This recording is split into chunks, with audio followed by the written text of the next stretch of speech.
नमस्कार दोस्तों, आपका स्वागत है मेरे चैनल नोवेल टेप पर। यहाँ आपको मिलेगा बेहतरीन फैंटेसी और एडवेंचर उपन्यासों का आनंद। मैं आपको आकर्षक कहानियाँ और रोमांचक किरदार प्रस्तुत करूंगा। मेरे वीडियो विशेष रूप से मनोरंजन और शिक्षा के लिए बनाए गए हैं। यह किसी भी व्यक्ति या संस्था को नुकसान पहुंचाने का उद्देश्य नहीं है। यदि आपको इस सामग्री को लेकर कोई समस्या हो तो कृपया संपर्क करें। मैं यहाँ नियमित रूप से नए उपन्यास और कहानियाँ अपलोड करता रहता हूँ। अगर आपको मेरी कहानियां पसंद आएं तो कृपया लाइक, शेयर और सब्सक्राइब जरूर करें। अपनी प्रतिक्रियाएं और सुझाव नीचे कमेंट में जरूर बताएं। वयस्क कहानियों के लिए मेरी टेलीग्राम ग्रुप से जुड़े, लिंक विवरण में है। धन्यवाद और जुड़े रहिए मेरे साथ नई कहानियों के लिए। दुर्भाग्यवश जुआन स्टोन संप्रदाय में केवल यह नश्वर स्तर की जन्मजात हरी लकड़ी आध्यात्मिक ऊर्जा है। पृथ्वी और आकाश के स्तर की जन्मजात 5 तत्वों की आध्यात्मिक ऊर्जा एक साधक के लिए एक बड़ी वृद्धि प्रदान कर सकती है, जो उसके पूरे जीवन को प्रभावित करती है। जियांग शियाओबाई अभी क्यूई साधना के नश्वर मार्ग पर है। कौन जानता है कि यांग फू और यांग फुशुओ बेहतर सहज आध्यात्मिक ऊर्जा प्राप्त कर पाएंगे या नहीं। पिछले वर्ष यांग शी को जुआन स्टोन संप्रदाय में पता चला कि केवल इस नश्वर स्तर की सहज आध्यात्मिक ऊर्जा को ही बेचा जा रहा था, जिसे विभिन्न आत्मा युक्त भूमियों से शिष्यों द्वारा एकत्रित किया गया था, तथा सहज आध्यात्मिक ऊर्जा के अधिक उन्नत स्तर भाग्य की बात थे। ये अत्यंत मूल्यवान वस्तुएं थीं जो संसार में कभी कभार ही प्रकट होती थीं। सांसारिक या यहाँ तक कि दिव्य स्तर की सहज आध्यात्मिक ऊर्जा का उदय निश्चित रूप से रक्तपात और हिंसा का तूफान पैदा कर सकता था। यह ऐसा मामला नहीं था जिसमें भ्रूण श्वास या क्यूई शोधन चरण में किसी के द्वारा हस्तक्षेप किया जा सकता था। आमतौर पर केवल फाउंडेशन स्थापना मास्टर ही हस्तक्षेप करते हैं और अपने शिष्यों या बच्चों के लिए इसे सुरक्षित करते हैं। यांग शी पिछले 2 वर्षों से इस उच्चस्तरीय सहज आध्यात्मिक ऊर्जा को प्राप्त करने के तरीकों की खोज कर रहे थे। इस संबंध में थंडर पीक के वू वुकाई ने उनके साथ सहज आध्यात्मिक ऊर्जा के बारे में कुछ जानकारी साझा की थी। छोटे भाई, सहज आध्यात्मिक ऊर्जा मूलतः स्वर्ग और पृथ्वी के बीच प्राकृतिक रूप से उत्पन्न आध्यात्मिक ऊर्जा है। यह जितनी अधिक समय तक विद्यमान रहती है, उतनी ही शुद्ध होती जाती है। आजकल हमारा संप्रदाय हर 10 साल में विभिन्न स्थानों से निकाली गई सहज आध्यात्मिक ऊर्जा बेचता है, जो केवल की साधना के लिए पर्याप्त है। पृथ्वी स्तर की सहज आध्यात्मिक ऊर्जा की खोज के लिए आपको 1 सदी से भी अधिक समय से पनप रही सहज आध्यात्मिक ऊर्जा को इकट्ठा करने के लिए शायद ही कभी देखी गई आध्यात्मिक भूमि पर जाने की आवश्यकता होगी। जहां तक पौराणिक स्वर्गीय स्तर की सहज आध्यात्मिक ऊर्जा का प्रश्न है, उसे कम से कम 1 सहस्राब्दी तक पकने की आवश्यकता है। केवल अपार क्यूई भाग्य वाले ही इसे प्राप्त कर सकते हैं, और इसे देखने मात्र से भी इसे बनाए रखने की गारंटी नहीं मिलती। इसलिए बेहतर होगा कि इस पर ज्यादा ध्यान न दिया जाए। यांग शी ने इस पर ध्यान दिया। फुएर इस समय भ्रूण श्वास के 6ठे स्तर पर है। हमारे पूर्वज की सहायता से पंचतत्व स्थानांतरण कौशल का अभ्यास करके भी वह लगभग 8 वर्षों में क्यूई साधना तक पहुंच सकता है। जहां तक शोएर की बात है, वह उससे भी आगे निकल सकता है। अपने ज्ञानोदय से पहले यांग फुशुओ को कुछ भी पता नहीं था, लेकिन अपने प्रमुख अग्नि आत्मा मूल और अग्नि कौशल के साथ धधकते सूर्य पिघलने की तकनीक के अनन्य अभ्यास के साथ उनकी साधना तेजी से आगे बढ़ रही थी। 2 साल बीत चुके थे और वह भ्रूण श्वास के तीसरे स्तर पर पहुंच गया था। इस वर्ष 6 वर्षीय यांग फुशुओ भी अमृत का उपयोग करना शुरू कर देगा, जिससे उसकी साधना की गति और तेज हो जाएगी।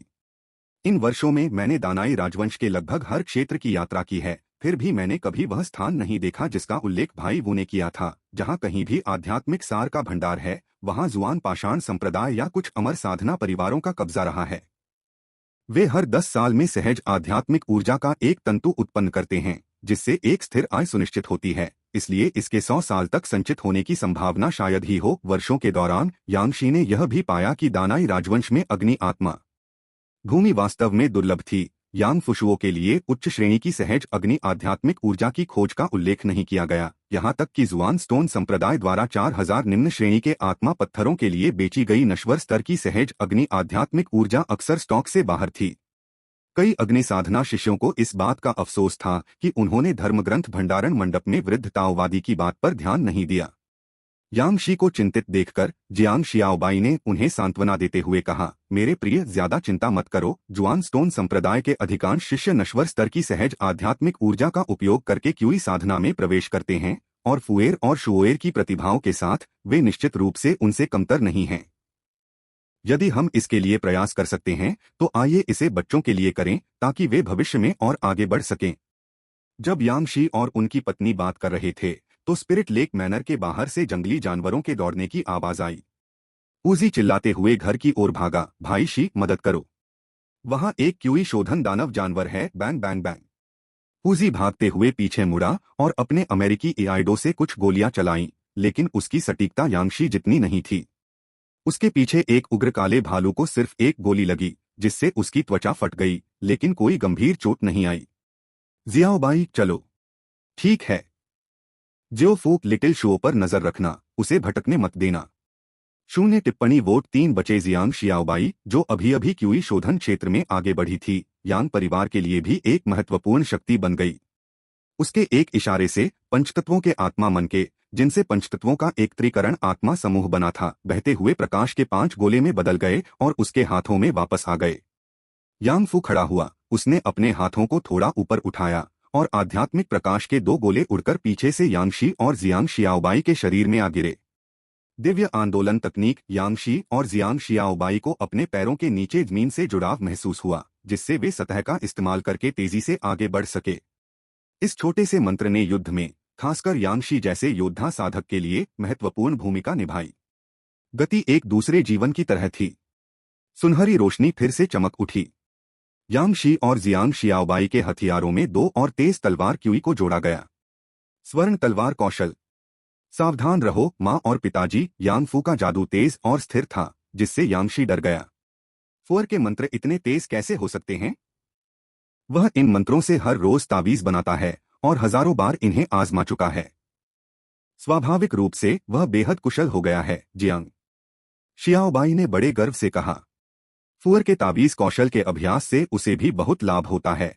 यांगशी को लगा कि उसे ताबीज मार्ग पर चलने में यांगफू का अधिक समर्थन करना चाहिए।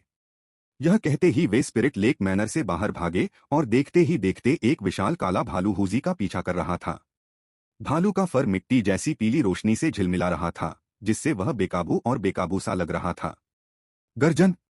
यह देखकर कि मनुष्य मदद के लिए आए हैं, काले भालू ने जोर से दहाड़ लगाई और उसके चारों ओर अनगिनत पत्थर और रेत के कण हवा में उछल पड़े, जिससे रेत का तूफान उन तीनों की ओर बहने लगा। हुजी को लंबे समय से बड़े काले भालू द्वारा पीछा किया गया था। वह पहले से ही खून थूक रहा था, उसकी ताकत कम हो गई थी और उसकी सुरक्षात्मक जादुई कलाकृति मंद और प्रकाशहीन थी। लकड़ी आत्मा ढाल। जियांग शियाओबाई ने कार्रवाई की और हुजी के बगल में स्थित पेड़ की शाखाओं ने खुद को एक बड़े ढाल में लपेट लिया, जिससे उसका सामने का रास्ता अवरुद्ध हो गया, क्योंकि हल्की और सुंदर लकड़ी की आध्यात्मिक ऊर्जा आसपास के पेड़ों से ढाल में रिसने लगी। धमाका। रेत के तूफान ने सबसे पहले हुजी को मारा, जो सबसे निकटतम लक्ष्य था, लेकिन वुड स्पिरिट शील्ड द्वारा उसे बिना किसी चोट के पूरी तरह से रोक दिया गया। लकड़ी तत्व रक्षा मंत्र पृथ्वी तकनीक के लिए अभिशाप थे और यह क्षेत्र मंत्र उसकी रक्षा को बिल्कुल भी भेद नहीं सका। उसके अपने वुड स्पिरिट कवच ने इसे आसानी से रोक दिया। यांगशी थोड़ा हिले। दिव्य गति तकनीक के प्रभाव में उनका शरीर बिजली की तरह तेज था, उड़ती रेत और चट्टानों से बचते हुए। रेत और पत्थर स्पिरिट लेक मैनर की लकड़ी की संरचनाओं पर गिरे, जिससे कई बड़े छेद हो गए। दास एक साथ इकट्ठे हुए और 4 मीटर लंबे विशालकाय भालू को देखकर कांपने लगे। एकमात्र दास साधक हैश अत्यंत भयभीत था। यह काला भालू अविश्वसनीय रूप से खूंखार है। मैंने इसे जंगल की गहराइयों में अपने हाथों से विशाल पक्षियों को नोचते, विशालकाय अजगरों को रौंदते और यहाँ तक कि पेड़ों से फुर्तीले बंदरों को पटकने के लिए बड़े बड़े पत्थर उठाते हुए भी देखा है। यह शैतानी हवा के जंगल के सबसे बड़े शिकारियों में से एक है। हालांकि हैश कई वर्षों से यहाँ रह रहा था और यह भयानक काला भालू पहले कभी ऐसे बाहरी क्षेत्र में नहीं आया था। कितना अजीब है, यह यहाँ क्यों आया है? बेहतर होगा कि यह हमारा घर न तोड़ दे। उसके पीछे हाशी के दूसरे चाचा ने डरते हुए फुसफुसाते हुए कहा, अरे बड़े भतीजे, अगर यह काला भालू उन्हें मार सके तो हम आजाद हो जाएंगे। हम फिर से रोज धूप में लेट सकेंगे, खेतों में काम करने की जरूरत नहीं पड़ेगी। उसकी चाची भी मोटे होठों से बुदबुदाई, हाँ मैं खेती से बहुत तंग आ गई हूँ, मुझे आजादी चाहिए। मैं झील में लेटकर दिन भर नहाना चाहती हूँ। हाशी ने एक क्षण के लिए सोचा। तमाचा। दूसरे अंकल, आप हमारे मालिक के बारे में बुरा कैसे बोल सकते हैं? क्या आप फिर से खुजली करना चाहते हैं? तमाचा। आंटी अच्छा व्यवहार करो। तमाचा। क्या देख रहे हो? क्या तुम्हें लगता है कि मालिक अंधे भालू को नहीं संभाल सकता? अब काम पर लग जाओ सभी गुलाम। यांग जेनशुओ ने घटनाओं के इस अप्रत्याशित मोड़ को देखा, अपनी गेमिंग गति को धीमा कर दिया और काले भालू का कार्ड खोलने वाले पहले व्यक्ति थे। पृथ्वी भालू राक्षस जानवर विशेषता पृथ्वी क्षेत्र क्यूई साधना तीसरी परत जीवन काल 67/130 विशेषताएं मोटी त्वचा पृथ्वी स्तर अनंत ऊर्जा पृथ्वी स्तर पृथ्वी पर प्रभुत्व नश्वर स्तर मोटी त्वचा पृथ्वी स्तर भालू कबीले की एक नस्लीय प्रतिभा सख्त त्वचा और मांसल प्रभावी रूप से शारीरिक और जादू क्षति का प्रतिरोध करती है। अनंत ऊर्जा पृथ्वी स्तर असाधारण रूप से मजबूत और स्थायी कभी थकान का अनुभव नहीं। पृथ्वी पर प्रभुत्व नश्वर स्तर सरल पृथ्वी जादू करने की क्षमता के साथ पैदा हुआ। यह क्यूई साधना तीसरी परत का राक्षस जानवर काफी मजबूत है। कोई आश्चर्य नहीं कि हुजी एक जन्मजात मास्टर को अपने जीवन के लिए भागने के लिए भेजा गया था। बिना ताकत और बचाव के और बिना किसी ताबीज के हुजी स्वाभाविक रूप से पृथ्वी भालू को हरा नहीं सकता था। चलो इस नई सुविधा को आजमाते हैं जिसे मैंने अभी खोजा है। यांगशी ने पृथ्वी भालू के कार्ड को अभिव्यक्ति बटन पर खींच लिया। स्नैप। एक सुनहरा चरित्र कार्ड आकाश से उतरा जिससे यांग परिवार के सदस्यों को पृथ्वी भालू के बारे में जानकारी देखने की अनुमति मिली। यह पूर्वज ने वास्तव में हमें इस राक्षस जानवर के बारे में सारी जानकारी बताई थी। जानकारी इतनी भर गई कि यांगशी को तुरंत तसल्ली हुई। उसने तुरंत यह जानकारी जियांग शियाओबाई को दे दी। जियांग शियाओबाई ने जब सुना कि पृथ्वी भालू में पृथ्वी गुण है तो उसके चेहरे पर प्रसन्नता झलक उठी। मेरा जादू इस भालू का एकदम सही जवाब है। पतिदेव मेरे रक्षक बनो। ठीक है, यह जियांग शियाओबाई के लिए प्रशिक्षण का एक आदर्श अवसर था। उसने बहुत कम लड़ाइयां लड़ी थीं और उसे अपने जादू को निखारने के लिए समान शक्ति वाले प्रतिद्वंद्वी की आवश्यकता थी। जबकि पृथ्वी भालू शरीर और जादू दोनों में निपुण था, जियांग शियाओबाई की विशेषता दमन लगभग समान क्षेत्र शक्ति के साथ मिलकर इस दमन की भरपाई कर सकती थी। इस समय उन्हें एक योग्य प्रतिद्वंद्वी का सामना करना पड़ा। जब पृथ्वी भालू ने जियांग शियाओबाई को अपने शिकार को बचाते हुए देखा तो उसने हवा को सूंघा और ऐसा लगा जैसे उसे एक किसान की गंध आ रही हो जो धीरे धीरे जियांग शियाओबाई के चारों ओर चक्कर लगा रहा था। हमला करने के लिए तैयार लकड़ी आत्मा भाला। जियांग शियाओबाई ने सबसे पहले कार्य किया, अपने जादू से सीधे अपने पीछे एक बड़े पेड़ को उखाड़ दिया तथा उसे अपनी लकड़ी की आध्यात्मिक ऊर्जा के साथ काले भालू की ओर धकेल दिया। गर्जन। काले भालू ने भाले पर प्रहार करने के लिए अपना पंजा उठाया और प्रहार के मध्य में उसके पंजे पर पृथ्वी के कवच के आकार के शल्क बन गए। धमाका। पेड़ का भाला टुकड़ों में बिखर गया और भालू के पंजे पर एक खूनी छेद बन गया जिसमें से ताजा खून टपक रहा था। लेकिन पृथ्वी भालू की असीम ऊर्जा के सामने ऐसा घाव मामूली था और वह दहाड़ता हुआ जियांग शियाओबाई पर टूट पड़ा। भालू की शारीरिक शक्ति ही उसका सबसे शक्तिशाली हथियार थी, उसका जादू इंसानों के आगे कुछ भी नहीं था। पृथ्वी भालू इस तथ्य से अच्छी तरह परिचित था। उसने कम से कम 8 अगर 10 नहीं तो किसानों को खा लिया था और जानता था कि जादुई द्वंद्व में वह उनसे कभी नहीं जीत पाएगा। लेकिन एक बार जब वह उनके करीब पहुंच गया तो बस यही उसका अधिकार क्षेत्र था। जियांग शियाओबाई अपनी दिव्यगति तकनीक के साथ तेजी से जमीन पर दौड़ी, कुछ तेज कदम उठाए, फिर दोनों हाथों को आगे बढ़ाया, आसपास के पेड़ों से लताओं को खींचा और खुद को पेड़ की चोटी पर फेंक दिया। धमाका। पृथ्वी भालू को हास्यपूर्ण ढंग से गिरना पड़ा। इस बीच जियांग शियाओबाई ने शैतानी पवन वन में एक लकड़ी तत्व साधक के लाभों का फायदा उठाया। उसके चारों ओर की हर घास और पेड़ ने उसकी सहायता की। पेड़ों के बीच में वह ऐसे चलती रही मानो वह हवा में उड़ रही हो। शानदार। यांग गेंशुओ पहली बार एक निष्पक्ष मुकाबले में जियांग शियाओबाई का असली कौशल देखकर खुद को आश्चर्यचकित हुए बिना नहीं रह सके। यह अप्रत्याशित रूप से जोशपूर्ण था। यांगशी जियांग शियाओबाई के संरक्षक के रूप में खड़े थे, एक हाथ में भाला, दूसरे में तलवार, पृथ्वी भालू पर हमला करने के लिए तैयार। पृथ्वी भालू ने अपने पैरों के नीचे भारी मात्रा में पृथ्वी आध्यात्मिक ऊर्जा एकत्रित कर ली जो कुंडली की तरह हवा में उछल गई। तुम नीचे जाओ। पेड़ से लटकी जियांग शियाओबाई ने अपनी लकड़ी की चाबुक घुमाई जिससे हवा में उड़ता काला भालू एक शक्तिशाली चाबुक से उड़ गया। जैसे ही काला भालू जमीन पर गिरा, जियांग शियाओबाई ने अपने हाथ से 5 मोती छोड़े जो आध्यात्मिक ऊर्जा के साथ काले भालू से टकराए। धमाका। धमाका। धमाका। धमाका। धमाका। भालू के सिर पर एक गांठ रह गई, फिर मोती जियांग शियाओबाई के हाथ में वापस आ गए। 5 तत्वों के आध्यात्मिक मोती सेट को हमले के बाद आसानी से प्राप्त किया जा सकता है जो दूर से किए जाने वाले हमलों के लिए बहुत उपयोगी साबित होता है। पृथ्वी भालू के शरीर पर एक गहरा घाव था। लकड़ी की आध्यात्मिक ऊर्जा उसके मांस को नष्ट करती रही, और उसके सिर पर गांठों ने उसे क्रोध में डाल दिया। इसने बार बार हमला करने की कोशिश की, लेकिन जियांग शियाओबाई ने चतुराई से इसे टाल दिया और इसके बाद लगातार बमबारी की। कई बार हमला करने के बाद काला भालू बुरी तरह से घायल हो गया था और हाँफ रहा था। उसकी असीम ऊर्जा लगातार हमलों के कारण कमजोर पड़ रही थी। सबसे महत्वपूर्ण बात यह थी कि उसका सिर सूज गया था और उसकी चेतना धक्कों से चकरा गई थी। उसकी आंखों में भय दिखाई दिया। जियांग शियाओबाई ने लड़ाई में काफी मात्रा में जादुई ऊर्जा खर्च कर दी थी और पहले ही एक आत्मा को पुनर्जीवित करने वाली गोली खा ली थी। गतिरोध के बाद पृथ्वी भालू ने अपना सिर नीचे कर लिया और दूर की ओर भाग गया। क्या आपने सोचा था कि आप बच सकते हैं? यांगशी दौड़कर आया और उसने विशालकाय काले भालू को लात मारकर गिरा दिया। बाइंडिंग तकनीक। जियांग शियाओबाई ने लकड़ी का कौशल दिखाया, जिससे गिरे हुए काले भालू को जमीन पर गिरा दिया गया और यांगशी ने उसके विशाल शरीर पर छलांग लगाई और उसकी बहती जल तलवार सुनहरी रोशनी से चमक उठी जब उसने उसे भालू के सिर में घुसा दिया। पृथ्वी भालू का जीवन लुप्त हो गया।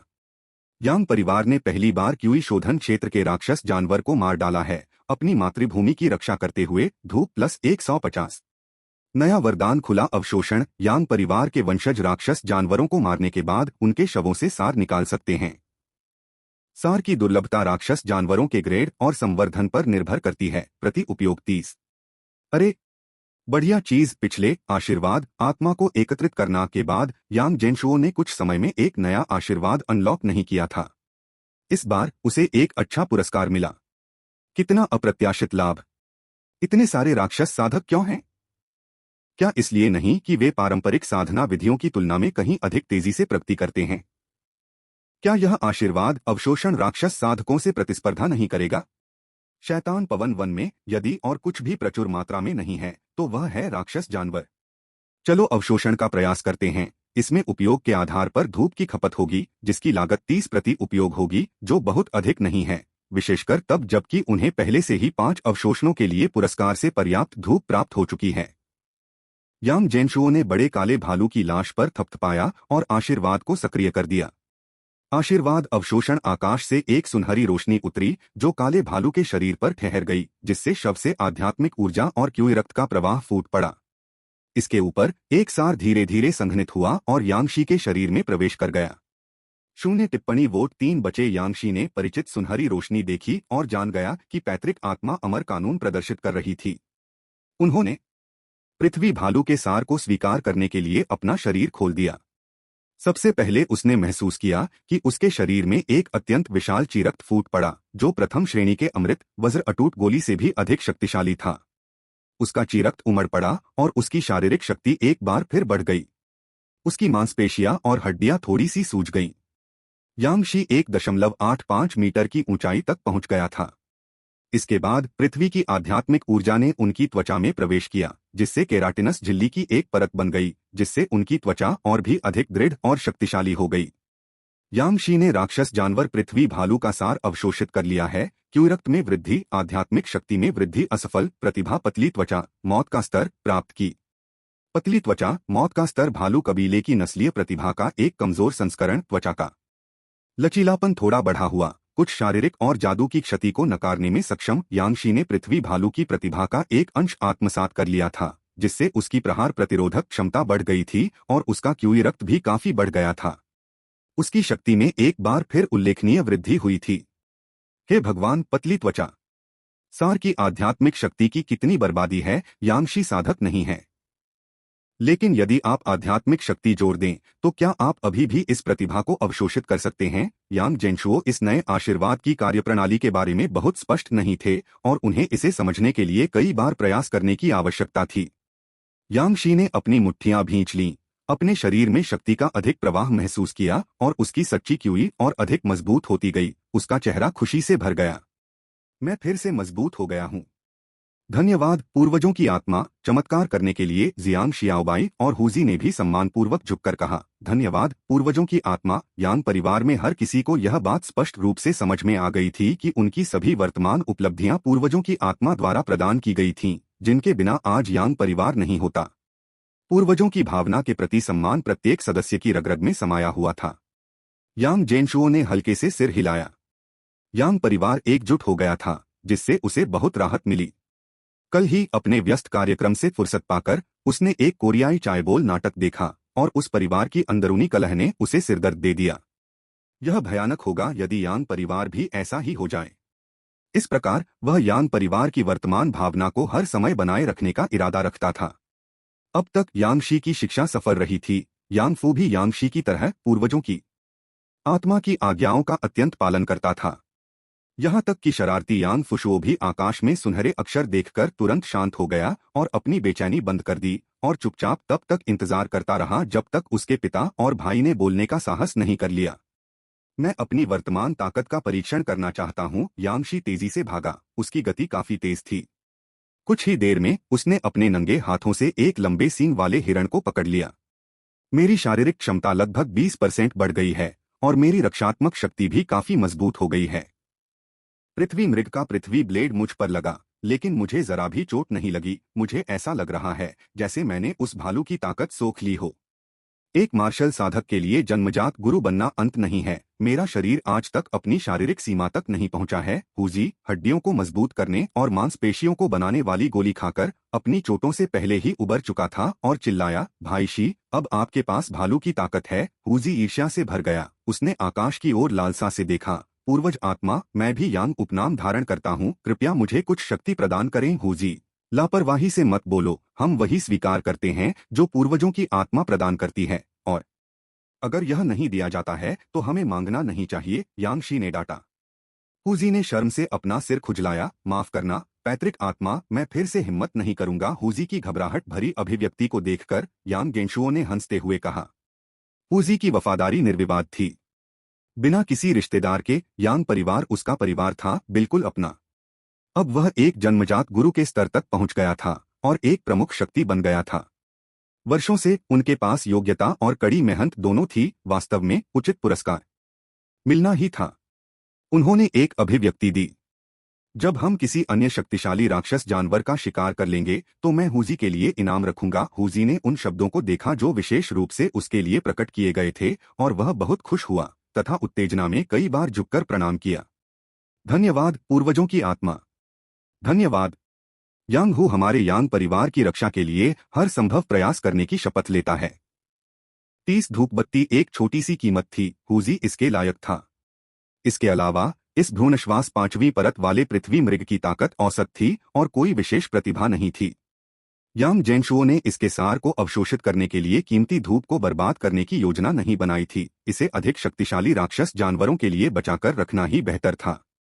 30 धूपबत्ती के लायक होने के लिए कम से कम क्यूई शोधन क्षेत्र के राक्षस जानवर होने चाहिए, है ना। हाल के वर्षों में जब यांगफू और यांग फुशुओ ने एक साथ अभ्यास किया तो यांग जेंशुओ ने दोनों बच्चों के लिए कई आशीर्वाद एकत्रित आत्मा उतारी, जिससे उपभोग दोगुना हो गया।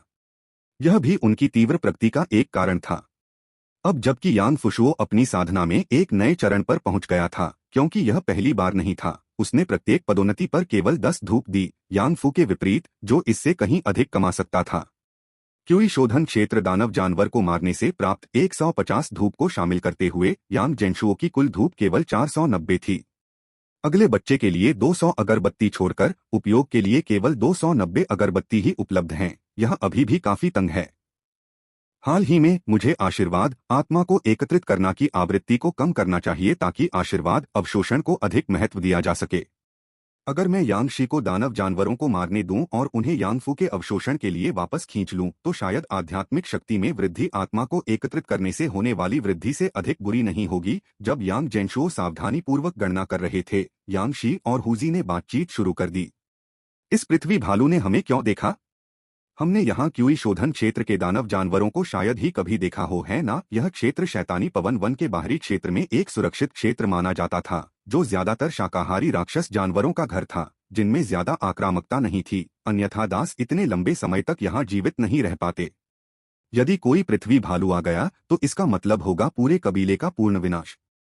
हुजी ने भौहें चढ़ाई। यह पहला क्यूई शोधन क्षेत्र का राक्षसी जानवर नहीं है जिसका मैंने सामना किया है। लगता है हाल ही में शैतानी पवन वन के अंदर कुछ हुआ है। बहुत सारे राक्षसी जानवर भाग गए हैं। जब मैं शिकार कर रहा था तो इस चीज ने मुझ पर निशाना साधा। सौभाग्य से यह घर से ज्यादा दूर नहीं था, वरना मुझे बड़ी बहन का एक ताबीज बर्बाद करना पड़ता। हुजी के पास स्वाभाविक रूप से सुरक्षा ताबीज थे।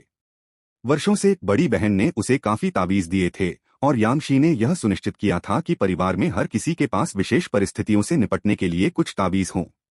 ठीक है, आपको हर समय अपने साथ ताबीज रखना होगा और अगर आपका सामना किसी अपराजेय दुश्मन से हो तो आपको ताबीज फेंकने के लिए तैयार रहना होगा। मार्शल कल्टीवेटर के रूप में हमारे अस्तित्व की यही कुंजी है। क्या आपने आक्रमण ताबीज का इस्तेमाल किया था? मैंने अभी लिटिल फू द्वारा बनाया गया एक गॉडस्पीड टैलिस्मैन इस्तेमाल किया है। हास्यास्पद।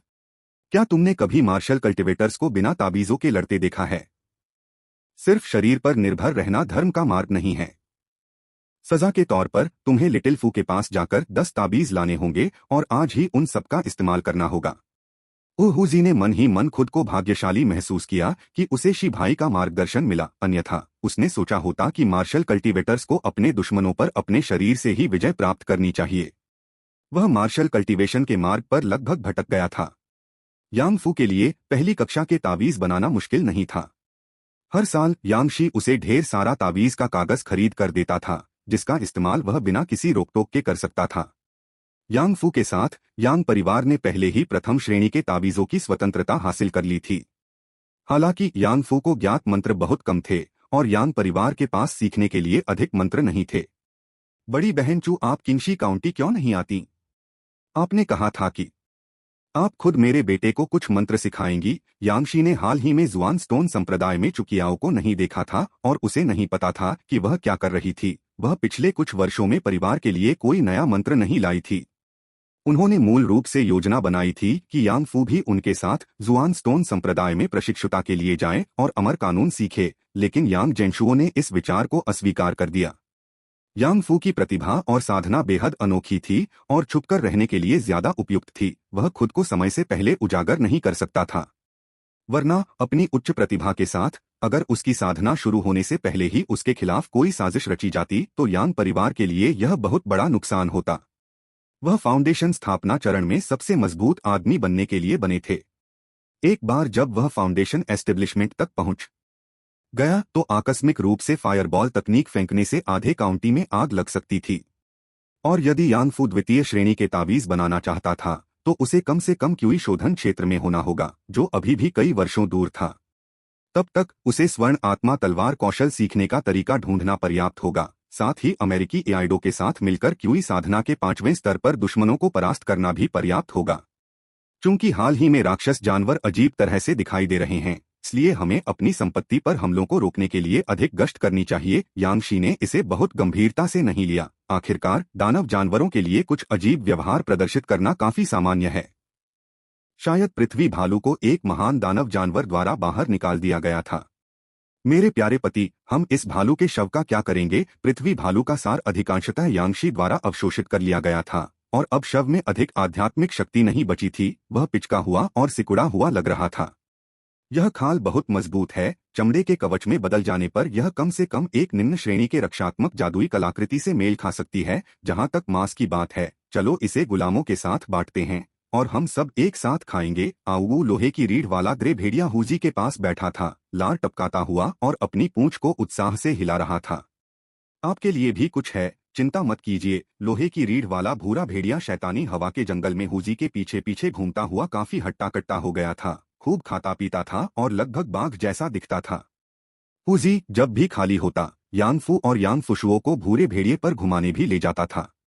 एक क्यूई साधना चौथी परत ग्रे वुल्फ को आधा माउंट आधा लड़ाकू, इसकी ग्रेड पृथ्वी भालू की तुलना नहीं करता है, न ही इसकी लड़ाकू शक्ति। यांग जेंशुओ ने ग्रे वुल्फ के डेटा को देखा और अपना सिर हिलाया। यह अंततः एक निम्न श्रेणी का आत्मा जानवर था। स्पिरिट बीस्ट्स के लिए ग्रेड बहुत महत्वपूर्ण था। छाया चमगादड़, जो रात्रिचर है और भ्रूण श्वास की 10वीं परत पर है, भले ही प्रभावशाली न लगे, लेकिन एक उच्च श्रेणी के आत्मिक जानवर के रूप में वह क्यूई साधना की चौथी परत के धूसर भेड़िए को रात में कुत्ते की तरह अपने पीछे चलने पर मजबूर कर सकता था। इसके अलावा धूसर भेड़िया आग से डरता था और चमगादड़ द्वारा आग लगाए जाने पर वह चीखता था। काश मेरे यांग परिवार में कोई ऐसा होता जो जानवरों को वश में करना जानता हो। शैतानी पवन वन के समर्थन से हम अपनी संपत्ति की रक्षा और सुरक्षा के लिए राक्षस जानवरों को आत्मिक जानवरों में बदल सकते। क्या यह अद्भुत नहीं होगा? उच्च श्रेणी के दानव जानवरों को वश में करना कोई ऐसी बात नहीं थी जिसे कुछ दर्जन बार अग्नि ड्रैगन फल खिलाकर या कुछ बार सीपीआर करके पूरा किया जा सकता था। इसके लिए विशेष पशु वशीकरण तकनीकों की आवश्यकता थी। इसके बाद यांग परिवार ने पिछले 2 वर्षों की तरह ही लय में प्रवेश किया। प्रचुर संसाधनों के साथ परिवार ने तेजी से विकास करना शुरू कर दिया। इस बीच यांगशी और हुजी शैतान पवन वन में राक्षस जानवरों का शिकार और हत्या करते रहे। हालांकि 1 महीने के बाद परिधि में क्यूई शोधन क्षेत्र दानव जानवरों का शिकार नहीं किया गया था और ऐसा लग रहा था कि क्यूई शोधन क्षेत्र दानव जानवरों का पिछला विद्रोह सिर्फ एक सामयिक गड़बड़ी थी। यह काम नहीं चलेगा। पूर्वजों ने कहा था कि केवल क्यूई शोधन क्षेत्र के दानव पशु ही उन्हें हमें मजबूत करने के लिए अमर नियम लागू करने की अनुमति दे सकते हैं। परिधि पर समय बर्बाद करने के बजाय क्यों न हम शैतानी पवन वन में और गहराई में जाकर देखें। 0 वोट 3 बचे। पिछले वर्षों के अनुसार यांगशी कम से कम खुद को सुधारने के लिए कुछ राक्षस साधकों का वध करने के लिए दानव पद से होने का दिखावा कर सकता था, लेकिन शैतान पवन वन के सामान्य राक्षस जानवरों ने उसके लिए कोई चुनौती पेश नहीं की और एक भालू के सार को अवशोषित करने के बाद 1 महीने में उसकी साधना आगे नहीं बढ़ी। हुजी ने भी सहमति जताई। हाँ, पुराने पूर्वज ने एक बार मुझे पुरस्कृत करने का उल्लेख किया था। वह अभी भी यांग गेंशुओ के वादे पर कायम था। चलो आज हम इसमें गहराई से उतरेंगे और देखेंगे कि शैतानी पवन वन के अंदर वास्तव में क्या है। हो सकता है कि हम एक सहज आत्मा भूमि पर भी ठोकर खाए और कुछ सहज आध्यात्मिक ऊर्जा इकट्ठा करें। पूरे दानाई राजवंश में इस शैतानी पवन वन को मनुष्यों द्वारा शायद ही कभी देखा गया माना जाना चाहिए, है ना। शैतानी पवन वन अविश्वसनीय रूप से विशाल दानाई राजवंश के एक छोटे से की सीमा में था। इसका सटीक आकार, भूभाग और इसके भीतर रहने वाले जीव लगभग पूरी तरह से अज्ञात थे। एकमात्र ज्ञात बात यह थी कि जुआन स्टोन संप्रदाय ने विशेष रूप से क्यूई शोधन शिष्यों को इसके आंतरिक भाग में प्रवेश करने से मना किया था तथा उन्हें केवल कुछ औषधीय जड़ी बूटियां एकत्र करने के लिए परिधि के चारों ओर घूमने की अनुमति दी थी। यांगशी ने 1 या 2 क्यूई शोधन राक्षस जानवरों को बाहर निकालने के लिए हुजी को थोड़ा और अंदर ले जाने की योजना बनाई। यदि यह आशीर्वाद अवशोषण के लिए नहीं होता तो यांग जेनशुओ ने निश्चित रूप से यांगशी के फैसले को वीटो कर दिया होता, लेकिन अब मुनाफा बहुत अधिक था। पिछले 2 वर्षों में राक्षस साधक अधिकाधिक भयभीत हो गए थे तथा उन्हें ढूंढना कठिन हो गया था। मुरोंग जियुआन ने जियांग परिवार को कई बार निशाना बनाया था और हालांकि राजधानी शहर में मुख्य परिवार को नुकसान नहीं पहुंचाया गया था, अन्यत्र शाखाओं को साफ कर दिया गया था और चूंकि मुरोंग जियुआन राक्षस साधकों को पकड़ रहा था इसलिए उन्हें बस अपने दांत पीसकर इसे निगलना पड़ा और यहाँ तक कि त्रुटिहीन काम के लिए मुरोंग जियुआन की सराहना भी करनी पड़ी। हाल के वर्षों में जियांग परिवार अविश्वसनीय रूप से निराश हो गया था और पूरी तरह से अलग थलग पड़ गया था। किंगशी काउंटी में जियांग परिवार का परिसर। जियांग परिवार की इतनी सारी योजनाओं के बीच इसे लगभग उपहास का पात्र ही बनाया जा सकता है। यह सब यांग जेनशुओ द्वारा पूर्व नियोजित था। यही कारण था कि उसने यांगशी को जियांग पिहे का सफाया करने और पैतृक घर वापस लेने की हिम्मत दी। बदला लेते समय उन्होंने उच्च आध्यात्मिक ऊर्जा सांद्रता वाले महत्वपूर्ण 15 एकड़ के स्पिरिट फील्ड को भी पुनः प्राप्त कर लिया। 3 एकड़ में आध्यात्मिक वृक्ष, 2 एकड़ में आध्यात्मिक औषधि, 10 एकड़ में फसलें उगाई गईं। इनके और पहली पीढ़ी के हाइब्रिड स्पिरिट गेहूं के संयोजन के साथ यांग जेनशुओ केवल इतना कह सकते हैं कि इस ऑपरेशन ने अमर खेती बैटमैन को वास्तव में खुद को स्थापित करने में मदद की। इससे यह स्पष्ट हो गया कि उनकी महाशक्ति में विशेष रूप से प्रचुर मात्रा में स्पिरिट स्टोन्स की आपूर्ति थी। यह अफसोस की बात है कि क्लाउड सी डियर बेच दिया गया, अन्यथा इसे इस साल खरीदा जा सकता था। वह प्राकृतिक उड़ान वाला वाहन मूलतः यांग जेनशुओ का स्वप्न घोड़ा था। यह देखकर कि पुराने पूर्वज ने कोई आपत्ति नहीं की, यांगशी को यकीन हो गया और उसने अपने साथ रखे 50 ताबीज, 10 बोतल उपचार की गोलियां, 3 जादुई कलाकृतियां और 26 राक्षसी उपकरणों की जांच की। फिर वह हुजी के साथ धीरे धीरे शैतान पवन वन की ओर चल पड़ा। यांग जेनशुओ ने किसी भी सुराग को खोजने में मदद करने के लिए गेमप्ले की गति को थोड़ा धीमा कर दिया। यांगशी की इन्नेट ग्रैंडमास्टर के रूप में पदोन्नति के बाद वह अब यांगशी के 300 मीटर के दायरे में आसपास का दृश्य देख सकता था। यद्यपि एक जन्मजात ग्रैंडमास्टर होने का मतलब लगभग खतरों को समझना भी था, यांग जेनशुओ द्वारा वास्तविक समय में दुश्मनों की विशेषताओं को चिह्नित करना यांगशी के लिए यह तय करने के लिए महत्वपूर्ण था कि कैसे प्रतिक्रिया दी जाए। शैतानी पवन वन का बाहरी किनारा पेड़ों से घना था और समतल भूभाग था। जैसे जैसे वे अंदर गए, पौधों की विविधता बढ़ती गई और राक्षसी जानवरों से मुठभेड़ों की आवृत्ति बढ़ती गई। पूरे 2 घंटे चलने के बाद उनका रास्ता गुलाबी फूलों के एक विचित्र समुद्र से अवरुद्ध हो गया, जो पहली नजर में अनथीन लग रहा था। जंगल में हवा तो नहीं चल रही थी, फिर भी फूलों का समुद्र लयबद्ध रूप से लहरा रहा था और सरसराहट की आवाज कर रहा था। आगे मत जाओ, यह खतरनाक है। यांग जेनशुओ प्रत्यक्ष रूप से प्रकट हुए। इस पुष्प सागर को देखकर उसके सिर में झुनझुनी होने लगी, क्योंकि प्रत्येक फूल के ऊपर एक कार्ड था। सूरजमुखी मकड़ी, दानव जानवर, विशेषता, लकड़ी क्षेत्र, भ्रूण श्वास, दूसरी परत, जीवन काल, 1/20 विशेषताएं, पुष्प भेष, पृथ्वी स्तर, चूसना, नश्वर स्तर, फूल भेष, पृथ्वी स्तर। सूरजमुखी मकड़ियों की एक नस्लीय प्रतिभा उन्हें हानिरहित फूलों के रूप में छिपाने और सूर्य और चंद्रमा के सार को अवशोषित करने की अनुमति देती है। उनके अंग फूलों की तरह होते हैं। चूसना, मृत्यु स्तर। जब शिकार उनके जाल में प्रवेश करता है तो वे समूहों में हमला करते हैं और शिकार से सब कुछ चूस लेते हैं। अरे, यह फूलों का समुद्र नहीं है, यह मकड़ियों का समुद्र है। यांग जेनशुओ ने फूलों के नीचे का दृश्य समायोजित किया और देखा कि मकड़ी के चेहरे जड़ों में मिट्टी में आंशिक रूप से दबे हुए थे। उनके पतले बाल हल्के से कांप रहे थे और सब कुछ एक भयावह रूप धारण कर रहा था। उनमें कुछ और भी उन्नत मकड़ियां थीं, जिनके सिर बैंगनी और काले हो रहे थे। धिक्कार है, कितना घिनौना। यांग जेनशुओ को अब समझ में आ गया कि स्पिरिट लेक के आसपास का क्षेत्र जहां वे स्थित थे इतना सुरक्षित क्यों था। मकड़ियों का यह विशाल समुद्र, कौन इसे पार कर सकता था? यहां तक कि क्यूई शोधन राक्षस जानवर भी मिनटों में सूख जाएगा। बूढ़े पूर्वज से संदेश पाकर यांगशी भी हैरान रह गए, लेकिन तुरंत भागने के बजाय वह और हुजी सावधानी से थोड़ा पीछे हट गए और कुछ देर तक कड़ी निगरानी रखी। प्राचीन पूर्वज, यह चीज यह उड़ नहीं सकती है ना? हम्मर जैसे ही रात हुई, यांगशी के पीछे की बड़ी काली डिस्क खुल गई, जिससे उसके विशाल पंख दिखाई देने लगे। छाया चमगादड़, हमें उड़कर ले चलो। यांगशी और हुजी बल्ले पर खड़े होकर मकड़ियों के समुद्र के ऊपर से उड़ते हुए शैतानी पवन वन के भीतरी भाग में चले गए। अब रात हो चुकी थी और जंगल इतना घना था कि चांदनी उसमें नहीं आ रही थी, जिससे दृश्यता बहुत कम हो गई थी। हुजी एक स्थानीय स्वामी होने के नाते स्पष्ट रूप से देख भी नहीं सकता था, इसलिए उसने अपनी आंखें बंद कर लीं और अपने कानों और धारणा का उपयोग करके अपने आसपास के वातावरण को समझने लगा। यांगशी, जो अंधेरे से काफी हद तक अप्रभावित था, की दृष्टि बहुत अच्छी थी। इसका श्रेय शैडो बैट को जाता है, जो अपनी जन्मजात क्षमताओं के माध्यम से आसपास की आध्यात्मिक ऊर्जा प्रतिक्रिया को अपने स्वामी तक पहुंचा सकता था। यांग जेनशुओ को उन दोनों की तुलना में बेहतर दृश्य दिखाई दे रहा था, क्योंकि स्क्रीन हर जगह एक मंद प्रकाश उत्सर्जित कर रही थी, जिससे वह सब कुछ देख पा रहा था। इस पूरे स्थान में आध्यात्मिक ऊर्जा की सांद्रता 1 तक बढ़ गई है, जो आत्मा क्षेत्र बोने की आवश्यकताओं को पूरा करती है। यहाँ आध्यात्मिक ऊर्जा बाहर की तुलना में कहीं अधिक सघन थी। यांगशी और हुजी जंगल में छाया चमगादड़ पर धीरे धीरे आगे बढ़े, एक के बाद एक राक्षस जानवरों का सामना करते हुए। उनमें से लगभग सभी क्यूई शोधन क्षेत्र से ऊपर थे। अधिकांश लोग सो रहे थे और छाया चमगादड़ की गतिविधियां बहुत हल्की थीं, जिससे किसी का ध्यान आकर्षित नहीं हुआ।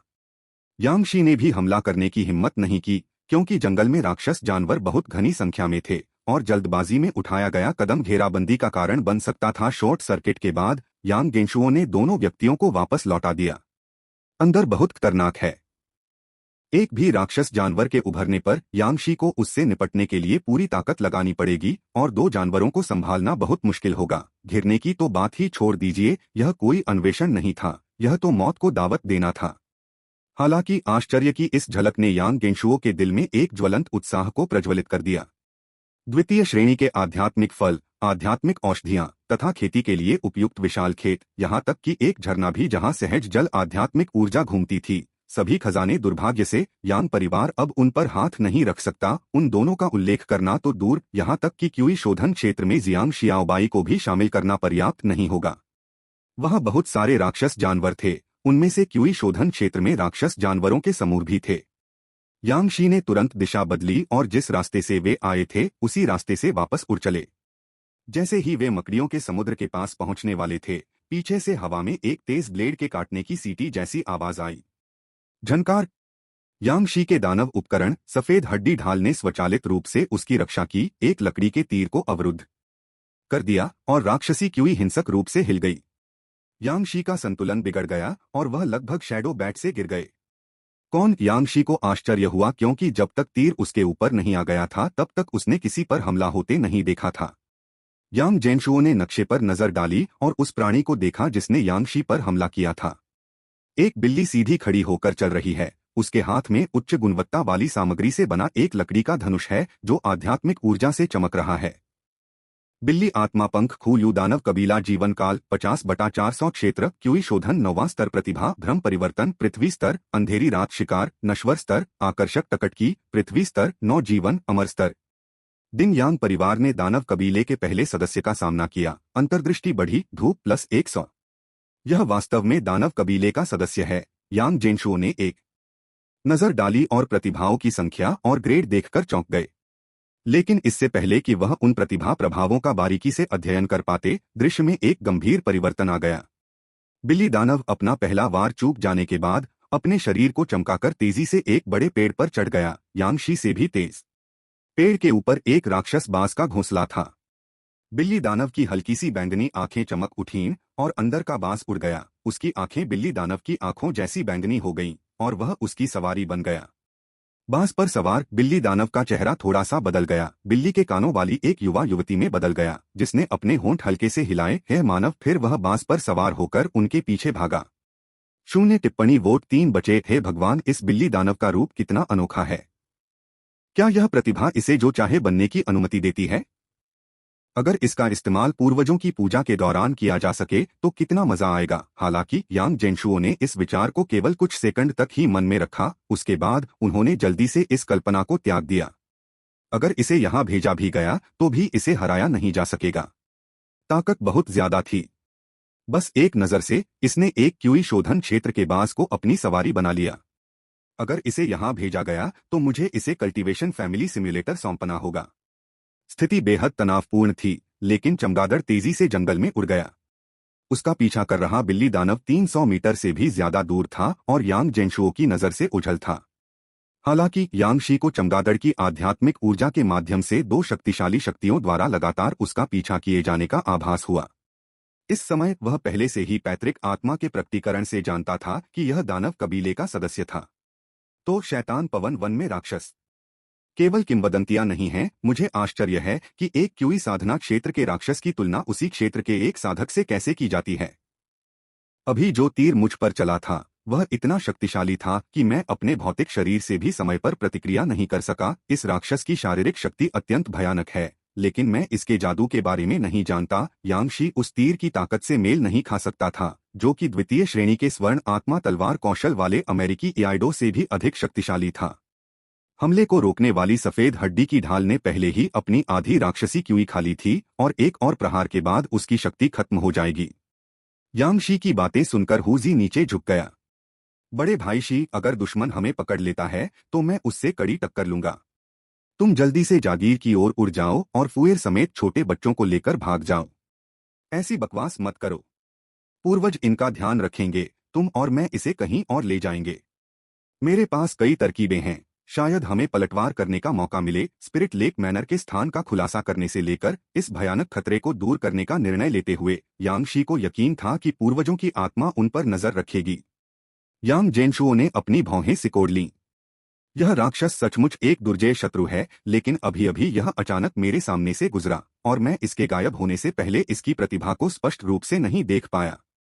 हालांकि 9 लाइव्स जैसी अमर प्रतिभा के साथ इसे मारना निश्चित रूप से आसान नहीं होगा और इससे न भिड़ना ही बेहतर है। बिल्ली दानव की गति बहुत तेज थी और मैंने गति को सामान्य पर वापस समायोजित कर लिया, फिर भी चूहा उसके साथ नहीं चल पा रहा था। इसके अलावा यांगशी के तेजी से उड़ने से दृश्य का बदलता हुआ क्षेत्र हिल गया और मैंने बस इतना देखा कि बिल्ली दानव एक पेड़ पर चढ़ रहा था और एक बांस पर सवार होकर आंखों से ओझल हो गया। लेकिन यांगशी की हरकतें साफ तौर पर गलत हैं। यांग परिवार अब कोई छोटा परिवार नहीं रहा जिसे आसानी से नियंत्रित किया जा सके। द्वितीय श्रेणी के आक्रमण और रक्षात्मक संरचनाओं के 2 समूहों के साथ एक आधार स्थापना साधक भी आसानी से उनमें सेंध नहीं लगा सकता और राक्षस अभी भी क्यूई साधना क्षेत्र में हैं। चिंता अराजकता की ओर ले जाती है। अपने परिवार की सुरक्षा को लेकर जरूरत से ज्यादा चिंतित यांगशी ने एक नासमझी भरा फैसला किया है। यांग जेनशुओ ने अपनी आत्मा प्रकट की। बस घर की ओर बढ़ो। यह टुकड़ी इस राक्षस से निपट सकती है। पूर्वज के शब्दों से आश्वस्त होकर यांगशी ने चमगादड़ को वापस घर उड़ा दिया। उनके पीछे की क्यूई प्रणाली अखंड थी और उन्होंने उसकी उड़ान को बाधित करने के लिए शक्तिशाली लकड़ी के तीरों को मारना जारी रखा। यांगशी इस बार तैयार थे। उन्होंने एक ताबीज का उपयोग किया और एक राक्षसी उपकरण उनके शरीर से बाहर निकला। छाया चमगादड़ के बाहर स्थित होकर एक के बाद एक शॉट्स को रोक दिया। सौभाग्य से छाया चमगादड़ की प्रतिभा ने उसे एक उच्चस्तरीय क्यूई साधना राक्षस की गति से मेल खाने और अपने आसपास की आध्यात्मिक ऊर्जा की गतिविधियों को महसूस करने में सक्षम बनाया। राक्षसी उपकरण की सुरक्षा में वह मकड़ियों के सागर में तेजी से आगे बढ़ा। इस बीच यांग जेनशुओ ने यांग फू के दृष्टिकोण के लिए एक अन्य स्क्रीन पर खुद को प्रकट करने का अवसर लिया। यांगशी पर एक शक्तिशाली दुश्मन नजर रख रहा है।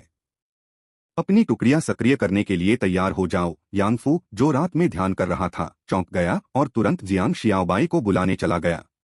माँ, पिताजी पर नजर रखी जा रही है। चलो हम सब मिलकर इस फॉर्मेशन को चलाएंगे। हम जियांग शियाओबाई को तुरंत समझ आ गया।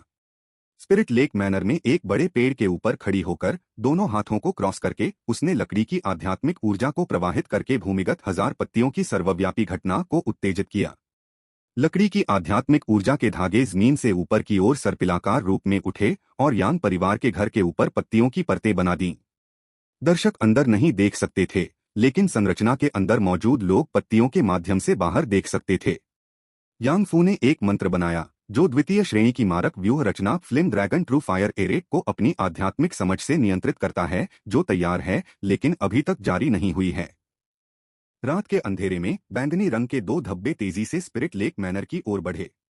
पति भाई, जल्दी से अंदर आओ। 1000 लीव्स ऑल फेनोमेना। एरे में एक अंतराल खुल गया और यांगशी हुजी के साथ छाया चमगादड़ पर उड़ गए। उनका पीछा करते हुए एक चांदी सफेद छाया तेजी से उनके पास आ गई। थ्वैक! एक तीर ने विशाल व्यू पर प्रहार किया और आक्रमण को निष्प्रभावी करने से पहले 1000 पत्तों वाली सर्व घटना व्यू थोड़ा कांप उठी। यांगशी छाया बल्ले से कूद गया और रास्ते में नष्ट हो चुके 5 रक्षात्मक जादुई उपकरणों को देखा। उसके चेहरे पर दर्द साफ दिखाई दे रहा था। यह शापित राक्षस मेरी राक्षसी क्यूई की हानि का कारण बन रहा है। यही वह चीज थी जिसकी उसे क्यूई और रक्त में रूपांतरण के लिए जरूरत थी। एक नौघुमावदार क्यूई रक्त गोली के जरिए ये 5 जादुई उपकरण उसकी अपनी 2 साल की शारीरिक साधना के बराबर होते। बाहर बिल्ली दानव ने मानव को संरचना में प्रवेश करते और गायब होते देखा, जिससे वह हैरान और अनिश्चित हो गई कि क्या हुआ था। इंसान चले गए। जब वह बांस से कूदी और घूमती हुई विशाल सेना की ओर मुक्के मारती हुई आगे बढ़ी तो उसकी आंखों में क्रोध उमड़ पड़ा। टकराना! एक जबरदस्त बल ने संरचना में एक बड़ा गड्ढा बना दिया। जियांग शियाओबाई की आध्यात्मिक ऊर्जा हिल गई और वह सदमे में बोली, यह इतनी मजबूत शक्ति, यद्यपि यह संरचना इसका सामना कर सकती थी, लेकिन यह आसान नहीं था। टकराना! बिल्ली दानव ने संरचना पर कुछ कदम उठाए, फिर एक और मुक्का मारा। इंसानों को वापस लौटा दो मुझे। सहस्त्र पत्तों का समूह पुनः कांप उठा तथा असंख्य पत्ते गिरने लगे। जो एक छोटी सी बिल्ली के पंजे जैसा प्रतीत होता था, वह इतनी अविश्वसनीय शक्ति को मुक्त कर सकता था। जियांग शियाओबाई को पूर्वाभास हो गया था, यदि दानव का हमला कुछ समय तक जारी रहा तो द्वितीय श्रेणी का गठन भी खतरे में पड़ सकता है। यह एक ऐसी संरचना थी जो किसी भी आधार स्थापना चरण के साधक को रोक सकती थी। फिर भी बिल्ली दानव की शक्ति बहुत प्रबल लग रही थी। Smack smack smack smack smack! बाहर बाज ने अपनी चोंच से भारी मात्रा में सुनहरी रोशनी उगलकर उसे व्यूह पर फेंका।